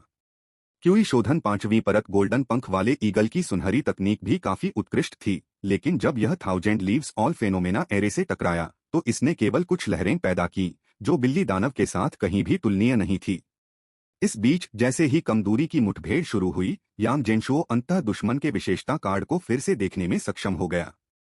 सुनहरे पंख वाला चील राक्षस जानवर विशेषता, सोना राक्षस जानवर क्षेत्र, क्यूई शोधन 5वीं परत जीवन काल 66/130 विशेषताएं, पंखदार तीर पृथ्वी स्तर स्वर्ण तत्व महारत नश्वर स्तर, पंखदार तीर पृथ्वी स्तर स्वर्ण, पंखदार ईगल कबीले का एक प्रतिभा कौशल जिसमें पीठ पर लगे पंख जादुई कलाकृतियों की तरह कठोर होते हैं, जो अजय तीक्ष्णता के साथ बाहर निकलते हैं तथा अपने रास्ते में आने वाली सभी वस्तुओं को चीरते हुए निकल जाते हैं। स्वर्ण तत्व निपुणता, मर्त्य स्तर सहज रूप से मूल स्वर्ण तत्व मंत्रों का उपयोग करता है। बिल्ली दानव की विशेषताएं भी उजागर हुई। भ्रम परिवर्तन, अंधेरी रात में शिकार, मौत का स्तर और आकर्षक दृष्टि पृथ्वी स्तर तीनों ही स्वतः स्पष्ट थे और उनके नाम से मेल खाते थे। इनमें से यांग जेनशुओ को सबसे अधिक सतर्क करने वाली बात थी अमर प्रतिभा, 9 जीवन, अमर स्तर बिल्ली दानव कुलीन वर्ग का एक उच्चस्तरीय प्रतिभा कौशल। इस जीवन में निश्चित मृत्यु से बचने के 9 अवसर हैं, शेष अवसर 9 इस कौशल को देखकर यांग गेंशुओ को पता था कि नौजीवन के साथ एक बिल्ली दानव को नहीं मारा जा सकता था। वह केवल उसे भगा सकता था। अपने शिकार को खोने के बाद बिल्ली दानव उन्मत्त हो गई और उसने अपनी शक्ति को उग्रतापूर्वक व्यूह पर उतारना शुरू कर दिया। पूर्वज से संदेश प्राप्त करने के बाद यांगशी को भी समझ आ गया कि क्या करना है। फुअर हत्या की व्यूह रचना सक्रिय करो। ठीक है, यांगफू ने द्वितीय श्रेणी की मारक व्यूह रचना ज्वाला ड्रैगन सच्चा अग्नि व्यूह रचना को सक्रिय किया और यांग परिवार की संपत्ति के नीचे जमीन से एक अग्नि ड्रैगन फूट पड़ा। आहू अग्नि ड्रैगन रक्षात्मक संरचना से उभरा, भयंकर लपटों में लुढ़कता हुआ। इसकी शक्ति लकड़ी तत्व सरणी की आध्यात्मिक शक्ति से बढ़ी हुई थी जो अब अग्नि ड्रैगन को ईंधन दे रही थी, जिससे यह और भी विशाल और क्रूर हो गया। अंधेरे शैतान पवन वन को रोशन कर रहा था। लकड़ी आग को बढ़ाती है। यांगशी ने उद्देश्यपूर्ण रूप से संगत व्यूह रचनाएं खरीदी थीं। लकड़ी की व्यूह रचना अग्नि व्यूह रचना के आक्रमण में सहायता कर सकती थी तथा दो द्वितीय श्रेणी की व्यूह रचनाओं का संयोजन एक औसत मारक व्यूह रचना की शक्ति से भी अधिक था। विशालकाय अग्नि ड्रैगन ने बिल्ली दानव को निगलने के लिए अपना मुंह खोला। यह काम किसी कीड़े को निगलने के समान ही आसान था। बिल्ली दानव की बैंगनी पुतलियां टिमटिमा रही थीं, जबकि सुनहरे पंख वाले बाज ने सुनहरे पंखों का एक समूह हिलाकर अग्नि ड्रैगन की ओर वार किया। लेकिन अग्नि ड्रैगन, जो लकड़ी की आध्यात्मिक शक्ति से संचालित था और स्वर्ण तत्व का प्रतिकार कर रहा था, दुर्जय था। सुनहरे पंखों ने केवल उसकी गति को थोड़ा धीमा किया और कोई महत्वपूर्ण क्षति नहीं पहुंचाई। खुरचें खुरचें खुरचें। पंख, जो कठोर थे, अग्नि ड्रैगन से गुजरने के बाद जमीन पर गिर पड़े। इस संक्षिप्त विलंब के दौरान बिल्ली दानव ने अविश्वसनीय चपलता के साथ अपने शरीर को घुमाया और अग्नि ड्रैगन के हमले से बचते हुए हजार पत्तियों वाले सभी घटनाओं के समूह के ऊपर तेजी से पहुंच गई। धमाका! अग्नि ड्रैगन ने लाल रंग की सच्ची आग उगल दी तथा बिल्ली दानव का पीछा किया, जो लगभग मानव के आकार का था। अपने तेज बचाव में अधिकांश हमले को चकमा देते हुए बिल्ली दानव ने अपनी मोटी बैंगनी दानव ऊर्जा से उन कुछ लपटों को बेअसर कर दिया जो उसे छू रही थीं। यांगफू ने अपने छोटे से चेहरे पर गंभीर भाव के साथ बंद आंखों से अग्नि ड्रैगन को नियंत्रित किया और बिल्ली दानव का पीछा किया। हजार पत्तियों वाले सभी घटनाओं के समूह पर अग्नि ड्रैगन की शक्ति लगातार बढ़ती रहती थी, जिससे वह लंबे समय तक युद्ध कर सकता था। फुशुओ ने ईर्ष्या से बाहर आग उगलते ड्रैगन को देखा। माँ, मैं भी सीखना चाहता हूँ। जियांग शियाओबाई ने उसके सिर पर जोरदार थप्पड़ मारा। एक तरफ जाकर खेलो। ओह, फुशुओ चला गया। उसके चेहरे पर शिकायत का भाव था क्योंकि वह अपनी मिट्टी की गेंदों को जलाने जा रहा था। बाहर एक गतिरोध पैदा हो गया था। बिल्ली दानव बहुत फुर्तीला था और उसकी दानव ऊर्जा बहुत सघन थी। उसे फिलहाल नीचे नहीं लाया जा सकता था। यांगशी ने इस समय कोई कदम उठाने की हिम्मत नहीं की क्योंकि बिल्ली दानव के साथ उलझने से वह अपने ही परिवार के गठन से घायल हो सकता था, जिससे वह स्वतंत्र रूप से लड़ने में असमर्थ हो सकता था। गतिरोध के दौरान आकाश में भोर की हल्की रोशनी दिखाई देने लगी। बिल्ली दानव ने भौहें चढ़ाई और फिर अपने शरीर को तेजी से मोड़ा, दसियों मीटर ऊपर उछली और यांग परिवार के विशाल समूह को पीछे छोड़ दिया। वह एक पेड़ पर बैठ गई। उसकी बैंगनी आंखें कलात्मक रूप से चमक रही थीं। मैं वापस आऊंगा। जैसे ही वह सुनहरे पंख वाले बांस पर छलांग लगाकर उड़ने को तैयार हुई, यांगफू ने अपने होंठ भींच लिए। क्या मेरा परिवार ऐसी जगह है जहां आप अपनी इच्छानुसार आ जा सकते हैं? धमाका! अग्नि ड्रैगन तेजी से आगे बढ़ा और सुनहरे पंख वाले ईगल से टकराया। उसे पूरी तरह से निगल लिया। हवा में बिल्ली दानव ने जल्दी से अग्नि ड्रैगन को चकमा दिया और धुएं के गुबार के साथ शैतान पवन वन की गहराई में जाने से पहले जमीन पर उतरा। आऊ आऊ आऊ! अग्नि ड्रैगन के मुंह के अंदर सुनहरे पंख वाला ईगल संघर्ष कर रहा था क्योंकि उसके सुनहरे पंख पिघल रहे थे। जियांग शियाओबाई चिल्लाई, फुएर, इसे मत जलाओ। यांगफू ने अपनी उंगलियों से तेजी से अग्नि ड्रैगन का तापमान कम किया और सुनहरे पंख वाले ईगल को अपने मुंह में लेकर समूह में वापस आ गया। उस समय तक उसकी आंखों की बैंगनी चमक गायब हो चुकी थी और वह मौत के दरवाजे पर पहुंच चुका था। यांगफू ने बिल्ली दानव की विशेषता की जानकारी देखकर गंभीरता से कहा, माँ, क्या आप मुझे पारिवारिक नियम दया सिखाने जा रही हैं? दैत्य कुल ने चील को हमारे घर पर हमला करने के लिए मोहित कर लिया था। उसने कोई अपराध नहीं किया है। हमें निर्दयी नहीं होना चाहिए। जियांग शियाओबाई जोर से हंस पड़ी। उसने लकड़ी की तलवार से स्वर्ण पंख वाले बांस को खत्म कर दिया। दया परिवार के साथ व्यवहार करने के लिए है। मैंने इसे छोड़ दिया क्योंकि इसके पंख इतने तीखे हैं कि उन्हें जलाना दुखद होगा। यांगफू, एक टिप्पणी वोट 3-1। यांगशी ने अपना सिर हिलाते हुए पक्षी से एक मजबूत सुनहरा पंख तोड़ा। यह कठोरता एक जादू कलाकृति के बराबर है। प्रत्येक पंख एक निम्न श्रेणी की जादू कलाकृति के बराबर है, जिसमें अंतर्निहित स्वर्ण तत्व तलवार क्यूई है, बुरा नहीं है। यांग परिवार के लोगों को पहले से ही पंख तोड़ने में निपुण देखकर यांग गेंशुओ के होंठ थोड़े से फड़क गए। यांग फू आप सभी से क्या सीख रहा है? उसे याद आया कि जब वह बच्चा था तो उसकी माँ मुर्गियों को मारते समय उसकी आंखों को ढक देती थी, लेकिन यांग फू छोटी उम्र से ही वह राक्षस जानवरों को मारना और खजाने लूटना सीख रहा था।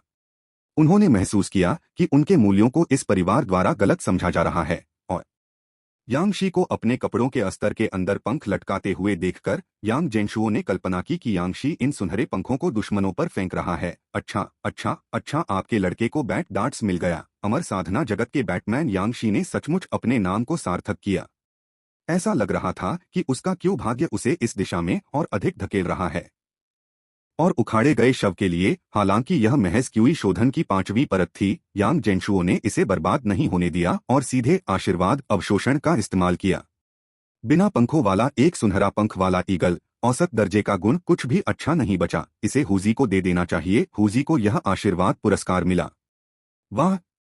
मांस और रक्त का सार और आध्यात्मिक ऊर्जा का सार हुजी के शरीर में उमड़ पड़ा, जिससे उसके क्यूई रक्त में भारी वृद्धि हुई। हालांकि कोई अतिरिक्त प्रतिभा नहीं मिली, फिर भी यह हुजी की कई वर्षों की साधना के बराबर था।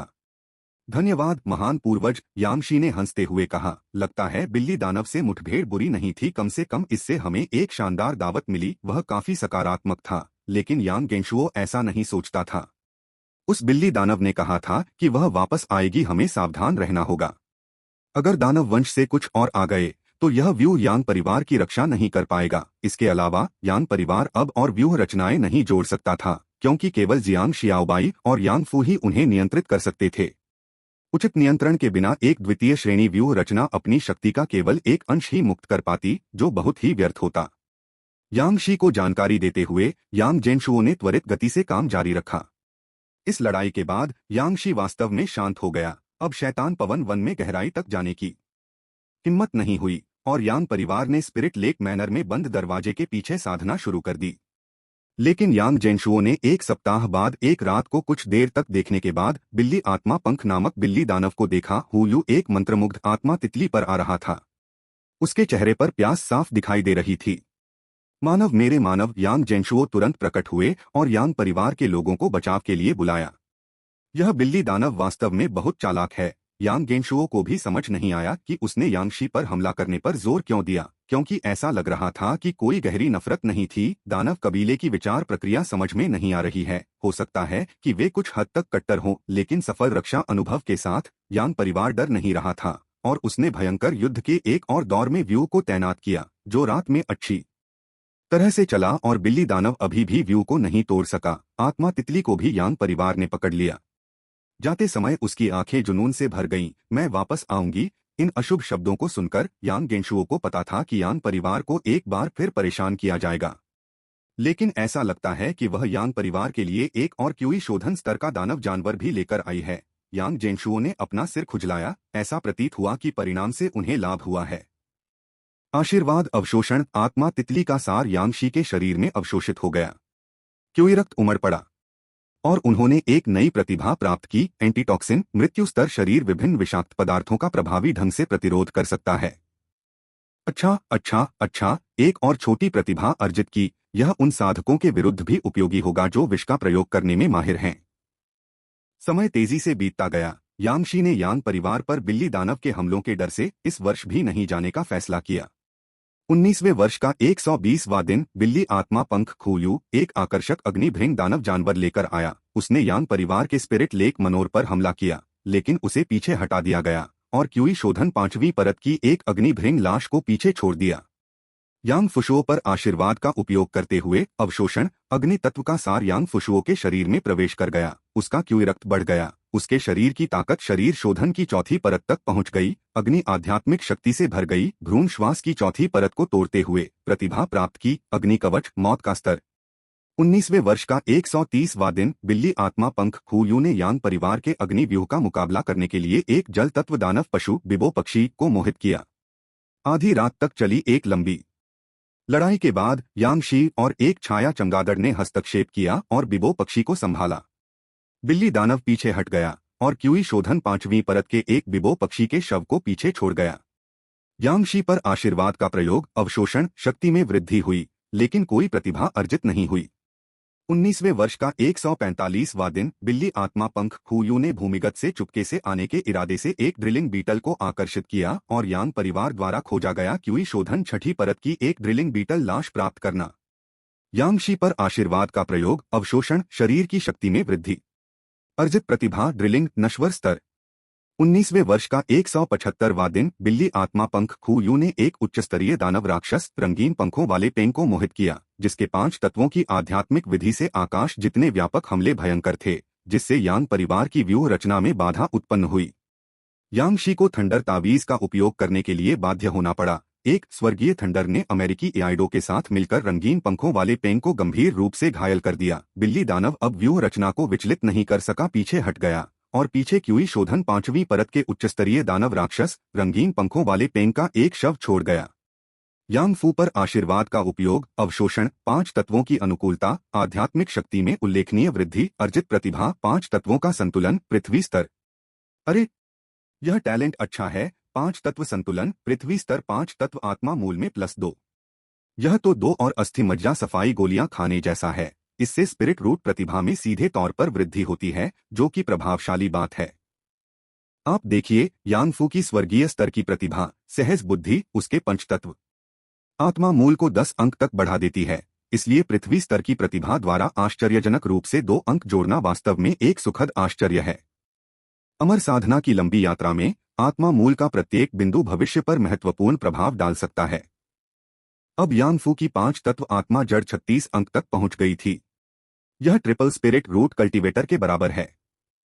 यद्यपि एक शक्तिशाली द्वितीय श्रेणी थंडर टैलिस्मैन का उपयोग किया गया था, लेकिन इसे एक शीर्ष नश्वर प्रतिभा के लिए व्यापार करना यांग परिवार के लिए एक बड़ा लाभ था। फिर यांगशी प्रतिदिन उत्सुकता से बिल्ली दानव द्वारा और अधिक राक्षस जानवरों को लाने का इंतजार करने लगी।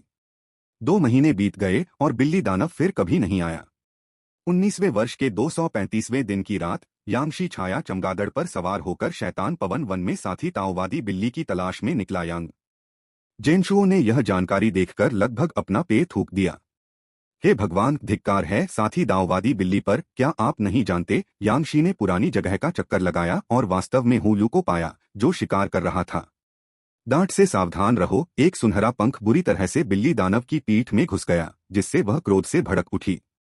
मानव चलो अपने अनुयायियों को मेरे पीछे लाने के लिए। यांगशी बल्ले पर सवार होकर यांग परिवार की ओर लौट रहा था और उसने 3 बार पीछे मुड़कर देखा। पागल बिल्ली दानव एक विशाल मुर्गी पर सवार होकर उसका पीछा कर रहा था। खेत में मौजूद मकड़ियां अपने स्वाभाविक दुश्मन को देखकर इतनी डर गईं कि जमीन में बिल बना लिया। घर लौटते हुए यांगशी ने खुशी से कहा, जल्दी जल्दी जल्दी, साथी ताओवादी बिल्ली हमारे लिए फिर से स्वादिष्ट व्यंजन लाने आई है। जियाओबाई, साथी ताओवादी बिल्ली को एक प्राकृतिक पेड़ के पत्ते की मेरिडियन पैर की मालिश दे। जियाओफू, साथी ताओवादी बिल्ली को किसी भी गंदगी से साफ करने के लिए अग्नि ड्रैगन का उपयोग करें। जियाओशो, तुम भी साथी ताओवादी बिल्ली की मांसपेशियों को ढीला करने के लिए कुछ ताबीज फेंको। पूजी, भाईशी, मेरा क्या मेरा क्या। ओह, तुम उन आलसी गुलामों को कोड़े मारो जो बस देख रहे हैं। समझ गया। यांग परिवार के चेहरे पर खुशी की लहर दौड़ गई। यांग जेनशुओ के चेहरे पर भावशून्य भाव था। क्या आप लोग बहुत ज्यादा अभ्यस्त नहीं हो गए हैं? संघर्ष की एक और रात शुरू हुई। बिल्ली दानव ने एक परिचित दिनचर्या का पालन करते हुए अग्नि ड्रैगन के हमलों को चकमा दिया, प्रतीकात्मक रूप से व्यूह को तोड़ दिया, अपने वाहन को बंदी बनते देखा और भोर होने से पहले ही वहां से निकल गई।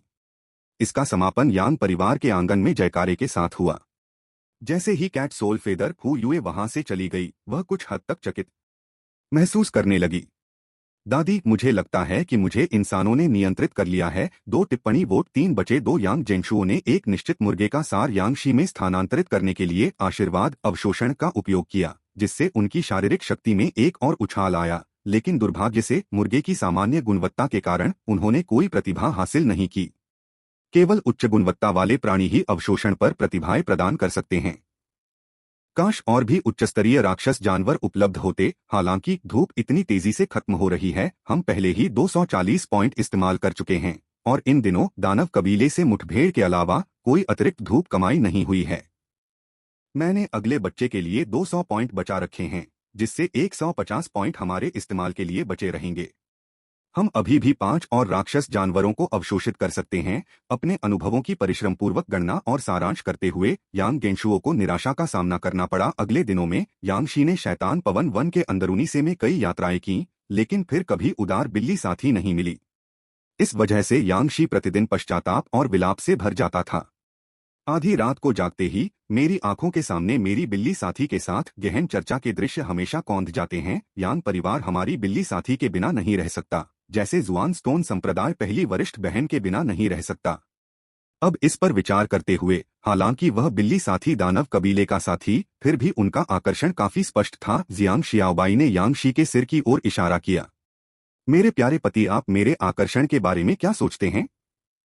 मेरी पत्नी स्वाभाविक रूप से दुनिया की सबसे खूबसूरत महिला है। हाल ही में मुझे महसूस हुआ कि जियाओ शो काफी अकेला है और मैं उसे एक भाई या बहन देने के बारे में सोच रहा हूँ। चलो पेड़ के घर पर चलें। समय त्वरण के साथ यांग परिवार स्पिरिट लेक मैनर में अपनी पारिवारिक शक्ति एकत्रित कर रहा था। 5 क्यूई साधना 5वीं परत के दानवपशुओं को अवशोषित करने के बाद यांगशी की शारीरिक शक्ति में काफी वृद्धि हुई थी और जुआन पाषाण संप्रदाय से लौटने के बाद से उसकी शक्ति दोगुनी हो गई थी। अब वह 1.9 मीटर लंबा था, उसकी मांसलकाया थी और उसका शरीर विस्फोटक मांसपेशियों से भरा हुआ था। वह धीरे धीरे वुवुकाई की पहाड़ी संरचना के करीब पहुंच रहा था। इसके अलावा उन्होंने दानव जानवरों से 3 प्रतिभाएं हासिल की थीं: पतली त्वचा, मौत का स्तर, एंटीटॉक्सिन, मौत का स्तर, ड्रिलिंग, मौत का स्तर। उसे यह भी पता नहीं था कि अब तक उसकी शक्ति किस सीमा तक पहुंच चुकी थी। इस वर्ष लूज कल्टीवेशन मार्केट की यात्रा के दौरान उन्होंने किंगशी टाउन की यात्रा की। गुरुजी, मैं आपके साथ तलवारबाजी का अभ्यास करने आया हूँ। यह परिचित आवाज सुनकर लियू वुहेंग का दिल दहल गया। 4 साल पहले जब उसका शिष्य जुआन पाषाण संप्रदाय से लौटा था, तब उसकी शक्ति बहुत बढ़ गई थी। लियू वुहेंग को सिर्फ एक ड्रॉ हासिल करने के लिए पुरानी पीढ़ी के जन्मजात गुरुओं के सभी गहनतम कौशलों का इस्तेमाल करना पड़ा था। यद्यपि वह इन 4 वर्षों से लगातार मार्शल आर्ट का अभ्यास कर रहा था, फिर भी उसकी प्रगति धीमी होती जा रही थी। ऐसा लग रहा था कि उसके शरीर की क्षमता समाप्त हो चुकी थी और मार्शल प्रशिक्षण के माध्यम से इसमें सुधार करना कठिन था। तुम फिर से आगे नहीं बढ़ पाए, है ना? सफलता? क्या मैं प्रसवोत्तर मास्टर तक पहुंच सकती हूं? अरे, प्रसवोत्तर मास्टर के बारे में यह क्या है? मेरा मतलब है कि क्या तुम्हारे शरीर की कोई सीमा नहीं है? सीमा? नहीं। क्या शरीर की कोई सीमा है? अच्छा, मुझे देखने दो कि तुम में कितना सुधार हुआ है।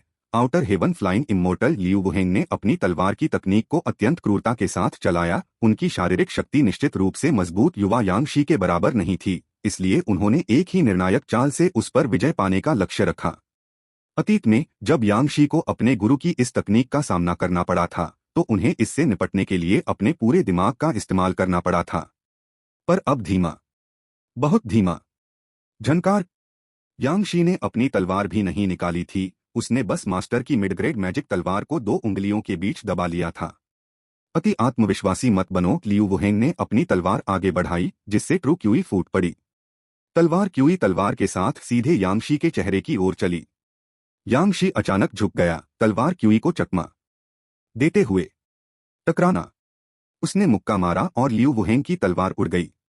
गुरुजी, मैं आपकी बात मानता हूँ। लियू वुहेंग यह देखकर हैरान रह गया कि यांगशी के पैर जमीन में धंस गए थे। वह कठोर जमीन कीचड़ की तरह लचीली थी। क्या आपने तावीज का इस्तेमाल किया? नहीं। यह कैसे संभव है? एक मार्शल कल्टीवेटर इतना चमत्कारी कैसे हो सकता है? यह एक प्रतिभा है जो मैंने एक राक्षस जानवर को मारने से प्राप्त की है। प्रतिभा? प्रतिभा क्या यह हो सकती है? लियू वुहेंग को कुछ समझ आया। उसने यांगशी के पैरों की ओर इशारा करते हुए कहा, दानाई के मार्शल संत ने एक बार मुझसे कहा था कि जन्मजात गुरु से परे एक क्षेत्र है जिसका उन्होंने वर्णन इस प्रकार किया था: शरीर वास्तव में दिव्यता तक पहुंच सकता है। दिव्य क्षेत्र? यांगशी आश्चर्यचकित दिखे। दिव्य क्षेत्र? गुरु, आपने पहले कभी मुझसे इसका जिक्र नहीं किया, कहे क्योंकि 30 साल पहले दानाई के मार्शल संत ने मुझे बताया था कि उन्होंने इस क्षेत्र को महसूस किया है, लेकिन मैंने इसे कभी नहीं देखा और शायद इसका अस्तित्व ही नहीं है। मैं इसे तुम्हें यूं ही कैसे सिखा सकता था? यांगशी कुछ देर तक सोचते रहे। दिव्यता का क्षेत्र? पूर्वजों ने कहा था कि यह एक प्रतिभा थी जो मैंने दानव जानवरों से ग्रहण की थी। क्या यही सही मायने में दिव्यता का दावा करने का एकमात्र तरीका है? यांगशी को यकीन नहीं था। लेकिन अब वह सचमुच अन्य जन्मजात गुरुओं से अलग महसूस कर रहा था। दानाई राजवंश का योद्धा संत कहाँ है? क्या उसे ढूंढा जा सकता है? यह उल्लेख करने की आवश्यकता नहीं है कि यह अफवाह थी कि दानाई के मार्शल संत अपने आप ही एक भंडारण अंगूठी खोल सकते हैं, जो मार्शल साधकों के बीच एक अनोखी क्षमता है जिसे यांगशी पहले सीखना चाहते थे। मुझे नहीं पता, उन्होंने मुझे कभी शिष्य नहीं बनाया। हम संयोग से मिले, रात भर बातें की और जब उन्होंने मुझे मिंगशिन तकनीक सिखाई तो वे चले गए। मैंने उन्हें 30 सालों से नहीं देखा।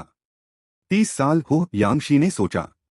लियू वुहेन के पास प्रशिक्षुता करते हुए उसे 19 साल हो चुके थे और उनका संपर्क बहुत पहले ही टूट चुका था।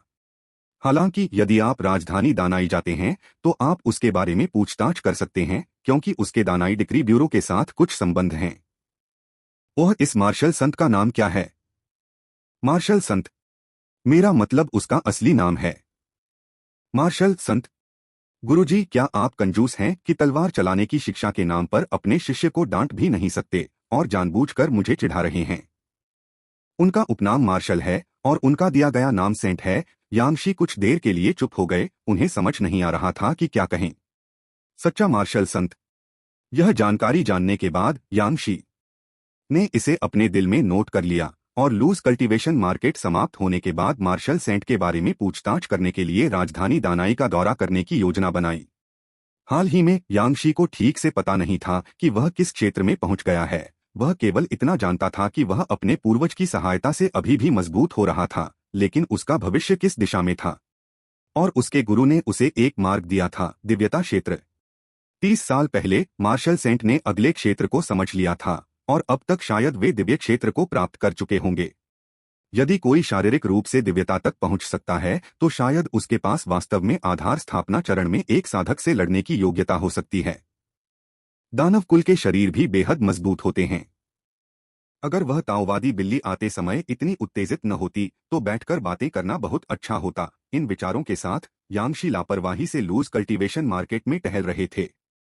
यहाँ की निम्न श्रेणी की सामग्री और ताबीज अब उसकी नजर में नहीं आते थे, लेकिन यहीं पर वह पहली बार अमर साधना जगत के संपर्क में आया था। और इसके अलावा, और यह भाई बाई के इतने वर्षों के परिश्रम का फल है, इसे अच्छी तरह से रखा जाना चाहिए। बाई हेयू की मृत्यु के बाद जुआन पाषाण संप्रदाय के कोई भी अनुयायी शिथिल साधना बाजार की देखभाल नहीं कर रहे थे और यांगशी स्वयं इसकी देखभाल करते थे। उनकी शक्ति के अधीन ची शोधन चरण के साधक यहाँ उपद्रव करने की हिम्मत नहीं कर सकते थे।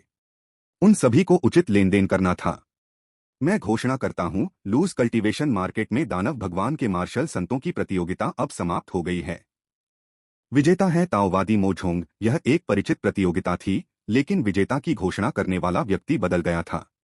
भाई बाई कभी भी चैंपियनशिप जीतने में कामयाब नहीं हुए। यांगशी ने कुछ क्षण सोचा और चाय घर में वापस जाकर 2 कप कॉफी पीने की तैयारी कर रहा था। तभी एक नीला और सफेद हिरण बहुत तेज गति से बादलों पर सवार होकर आया।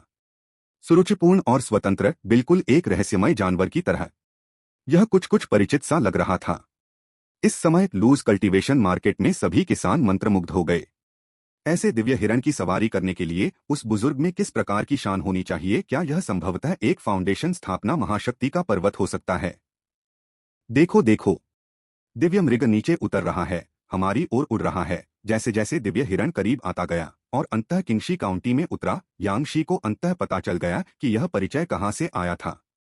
क्या यह वही यूनहाई हिरण नहीं है जो 4 साल पहले जुआनबाओ टाउन में बेचा गया था? उस समय बैटमैन के रूप में यांगशी पर्याप्त धनवान नहीं थे, केवल एक शैडो बैट खरीदने में सक्षम थे। लेकिन पिछले कुछ वर्षों में यांग परिवार स्पिरिट फील्ड का विस्तार हुआ, इसका राजस्व दोगुना हो गया, स्पिरिट स्टोन की बचत हुई, लेकिन यूनहाई हिरण पहले ही बेच दिया गया था। अप्रत्याशित रूप से किंगशी काउंटी में उसे पुनः इस उत्तम पर्वत का सामना करना पड़ा और यूनहाई हिरण पर सवार मध्यम आयु वर्ग का व्यक्ति यांगशी को वह कुछ अपरिचित लगा, लेकिन उसने जुआन स्टोन संप्रदाय का ताओवादी वस्त्र पहना हुआ था, जो स्पष्ट रूप से उसका अपना था। आध्यात्मिक ऊर्जा की शक्तिशाली आभा वाला एक उच्चस्तरीय क्यूई कल्टीवेटर। वह सम्मानपूर्वक झुककर मेरे पास आया और बोला, मैं यांगशी हूँ, थंडर पीक का शिष्य। क्या मैं पूछ सकता हूँ कि आप किस गुरु के अधीन हैं? मध्यम आयु वर्ग के व्यक्ति ने उपहास किया। मैं तुम्हें जानता हूँ, तुम थंडर पीक के एक बाहरी शिष्य हो जिसे तुच्छ कार्यों के लिए नियुक्त किया गया है और तुम थंडर पीक से संबद्धता का दावा करने का साहस करते हो। यह सुनकर यांगशी की आंखें सिकुड़ गईं। ये बड़े भाई, क्या हम एक दूसरे को जानते हैं? आपने अभी तक मुझे अपना नाम नहीं बताया। यांगशी को यह तो पता चल गया कि इस व्यक्ति का इरादा ठीक नहीं था, लेकिन वह इस व्यक्ति के साथ किसी भी प्रकार की बातचीत को याद नहीं कर सका। वह इस बात की पुष्टि कर सकता था कि उसने जुआन स्टोन संप्रदाय में इस व्यक्ति को कभी नहीं देखा था। मैं यज्ञशाला का प्रधान प्रबंधक गेजुनी, यज्ञशाला के नियमों के अनुसार आपके यांग परिवार के आत्मा क्षेत्र को मापने आया हूँ। दानाई राजवंश के अमर कुलों को हर साल अपने आत्मा क्षेत्र की उपज का आधा सा भेंट के रूप में देना होता है। बाई हेयू के संरक्षण और पक्षपात के कारण आपके यांग परिवार ने पिछले 15 वर्षों में कभी कोई भेंट नहीं दी। आज मैं इन 15 वर्षों का बकाया चढ़ावा वापस लेने आया हूँ। अब मुझे यांग परिवार के आत्मा क्षेत्र तक ले चलो, और अगर तुमने विरोध किया तो मैं तुम्हें पकड़कर बलि हॉल में ले जाऊंगा। क्या तुम्हारे यांग परिवार को कोई आपत्ति है? यांगशी ने अपने पूर्वज द्वारा दिए गए चरित्र कार्ड पर दी गई जानकारी को देखा और तुरंत समझ गए। जेड ड्रैगन अमर कबीला, स्पिरिट प्लांट जी परिवार, क्या यह सही नहीं है? गेजुनी युनहाई हिरण पर बैठे ऊंचे स्थान से नीचे देख रहे थे। वहां मौजूद छुट्टा किसान तुरंत तितर बितर हो गए। उन्हें डर था कि कहीं उन्हें फंसाया न जा सके। गेजुनी 2 कदम आगे बढ़े और धीमी आवाज में व्यंग्य करते हुए बोले, एकांतवास से बाहर आने के बाद मैंने जो सबसे अच्छी खबर सुनी वह यह है कि बाई हेयू मर चुका है।